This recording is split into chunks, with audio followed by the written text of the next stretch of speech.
Sikiza tetea mazingira, sikiza tetea mazingira, kuhusu mali asili, kuhusu mali asili.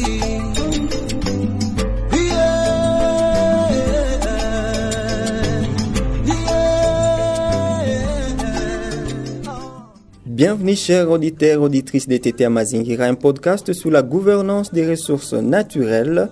Nous voici dans un nouvel épisode de notre podcast. À la présentation de cet épisode, Daniel Makassi, accompagné de Keren Divito et de Sarah Annabelle. Bonjour Keren. Bonjour Daniel. Bonjour Annabelle. Bonjour Daniel. Aujourd'hui, nous parlons de la capitale du cobalt.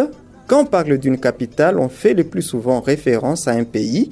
Ici, il ne s'agit pas de la capitale d'un pays, mais de la région dans laquelle le cobalt est exploité en très grande quantité.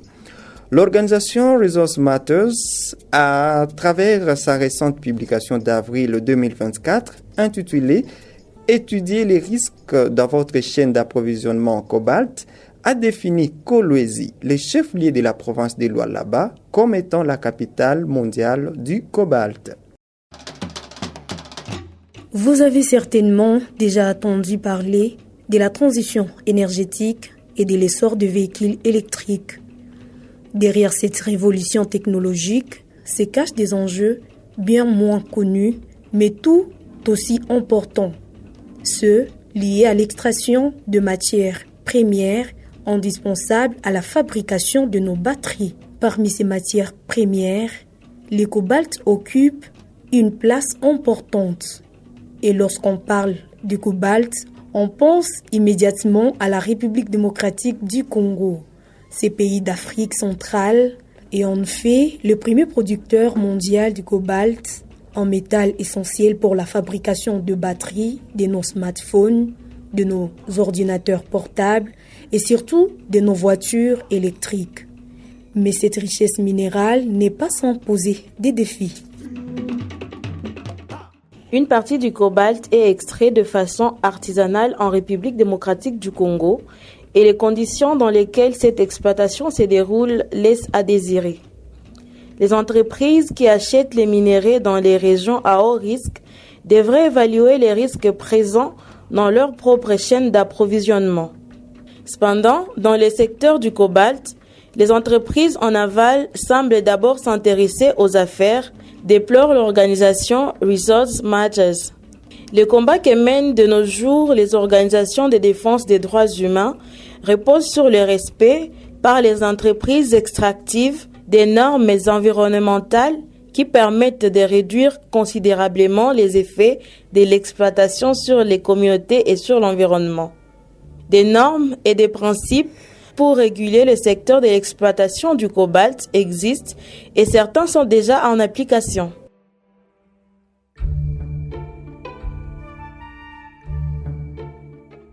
Resource Matters a mis en place un outil appelé Cobalt Supply Chain. À travers cet outil, Resource Matters a répertorié plus de 280 entreprises dans la filière du cobalt, ce qui constitue un outil essentiel pour initier la diligence raisonnable dans le secteur du cobalt. Cette démarche visant à améliorer la chaîne d'approvisionnement responsable du cobalt a été rejointe par l'Union européenne depuis avril 2024. Le Parlement européen a adopté la Corporate Sustainability Due Diligence Directive qui s'appliquera à partir de 2027 aux grandes entreprises européennes et à une sélection d'entreprises non européennes. Sous cette directive qui sera transposée en droit national dans tous les États membres, les entreprises devront effectuer la cartographie de leur chaîne d'approvisionnement, y compris les activités d'extraction et d'approvisionnement en matières premières. Sur base de cette cartographie, les entreprises sujettes à cette législation devront non seulement identifier, mais aussi prendre des mesures effectives de mitigation des impacts sur l'environnement et les droits humains. La plateforme peut constituer une aide précieuse pour mettre en œuvre la directive. En République démocratique du Congo, la Chine, à travers des entreprises minières, détient la majorité des mines du cobalt. L'Université de Sherbrooke, implantée au Québec au Canada, a publié un article en septembre 2018 dans lequel elle s'interroge sur la nationalité du cobalt exploité en République démocratique du Congo. L'étude menée est intitulée RDC, cobalt congolais ou chinois, une thématique qui met les curseurs sur le paradoxe de cette richesse minérale dont la RDC ne tire que des miettes.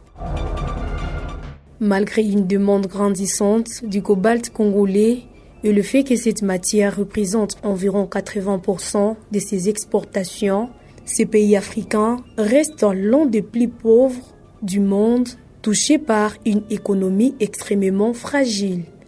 Cette fragilité est non seulement causée par une instabilité politique incessante, mais aussi par le fait que le pays retire très peu de la vente de son cobalt. En fait, sur les 2,6 milliards de dollars de revenus créés par ce marché en 2016, seulement 88 millions de dollars sont allés à la RDC, note l'Université de Sherbrooke, citant à cet effet Yves Gégourel, qui est revenu sur cette question à travers l'article intitulé « Matière première RDC et si détenir du cobalt ne suffisait pas ». Article paru dans le journal Le Point Afrique en 2018. Au cours de l'année 2023, TV5 Monde a réalisé un grand dossier autour du cobalt, autrement appelé l'or bleu, un minerai qui ne semble pas encore profiter aux Congolais. Ce documentaire est parti des malentendus entre les groupes chinois CEMOC, propriétaire à 80% de la mine de Tenke Fungurume, et son partenaire congolais de co-entreprise, la société minière publique Gécamine. Leurs différends reposaient sur les redevances minières, ce qui a conduit au blocage d'une quantité de cuivre et de cobalt estimée à 2 milliards de dollars. La quantité de cobalt bloquée est estimée à elle seule à 13 000 tonnes, soit environ 7% de la production mondiale de l'année 2022. Ces différends entre les groupes chinois CEMOC et Gécamine avaient poussé le président congolais Félix Tshisekedi à se diriger en Chine dans l'objectif de renégocier les contrats miniers chinois qu'il estimait moins avantageux pour le peuple congolais. Aujourd'hui, le cobalt de la RDC est expédié en Chine, qui représente 65% de la transformation mondiale du cobalt en cathode pour les batteries lithium-ion, batteries rechargeables. La Chine est également le plus grand producteur mondial de ces batteries et domine l'industrie des véhicules électriques. En 2023, une voiture sur 5 vendue dans le monde était un véhicule électrique. En Chine, l'industrie du raffinage du cobalt et de la fabrication de batteries a connu une croissance rapide au cours des 2 dernières décennies. Les entreprises chinoises ont investi massivement dans le développement des technologies de traitement avancées et d'installations de production à grande échelle. Ces usines transforment le cobalt brut provenant de la RDC en composés de cobalt de haute pureté et les intègrent dans les cathodes des batteries. Des entreprises chinoises comme Huayu Cobalt, CATL et BID sont devenues des leaders mondiaux dans le raffinage du cobalt et la production des batteries, approvisionnant le marché mondial des véhicules électriques, indique The Conversation Africa.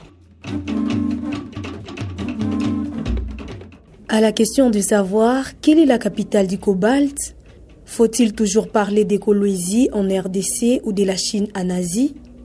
La capitale du cobalt devrait-elle être là où la matière est extraite ou là où elle est transformée? Dans un entretien, Maître Jean-Claude Katende, coordonnateur national de la coalition, publié Ce que vous payez en RDC, a rappelé que les citoyens congolais peinent pour bénéficier des ressources minières exploitées dans leur pays. Dans la province du Lualaba, par exemple, les femmes qui travaillent dans le carrière artisanale d'exploitation du cobalt sont actuellement affectées par de maladies, dont les infections, des complications lors de leur grossesse.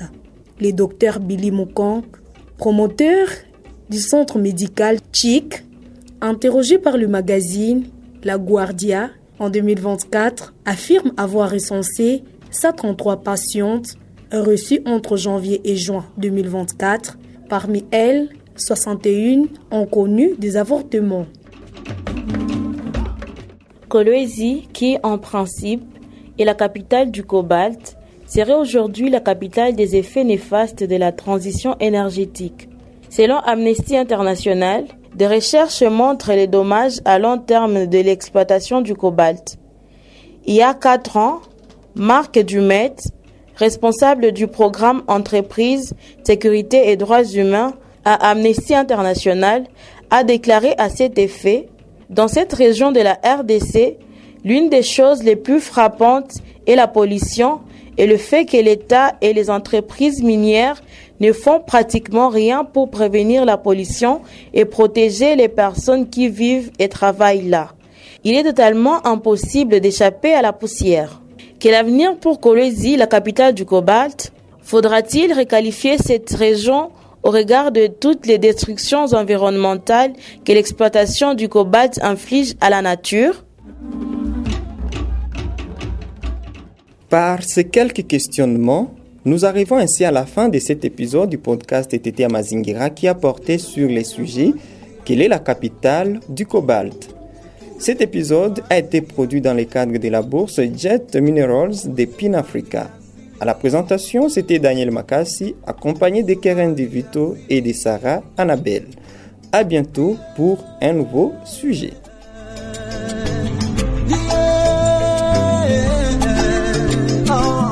Kumeongezeka joto duniani, watu wamekimbia makao yao sababu ya maporomoko ya udongo.